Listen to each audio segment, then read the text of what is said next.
সম্মানিত ভাইরা, আদম আলাইহিস সালাম এবং হাওয়া আলাইহিস সালাম এই পৃথিবীর প্রথম দম্পতি, প্রথম নারী এবং পুরুষ, প্রথম হাজবেন্ড এন্ড ওয়াইফ। এই দুইজনের পরিবার গঠনের মধ্য দিয়ে এই পৃথিবীতে পরিবার শুরু। ওনাদের গর্ভে আল্লাহ জোড়ায় জোড়ায় সন্তান দিতেন। এক একবারেই একটা ছেলে একটা মেয়ে একসাথে হতো।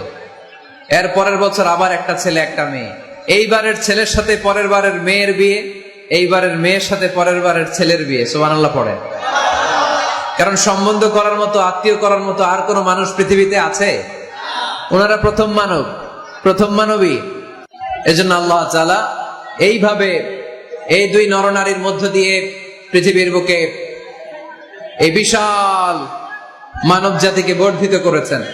এখন পৃথিবীতে প্রায় 200টা দেশ, 700 কোটিরও বেশি মানুষ, সব আমরা ভাই ভাই। আমাদের আদি পিতা আদম, আমাদের আদিমাতা হাওয়া আলাইহিস সালাম, আমাদের গোড়া এক। আমরা কেউ মুসলিম, কেউ বৌদ্ধ, কেউ মুসলিম, কেউ হিন্দু, কেউ মুসলিম, কেউ খ্রিস্টান, কিন্তু আমাদের আদি পিতা আর আদি মাতা একজন। চিল্লায় বলেন ঠিক কিনা?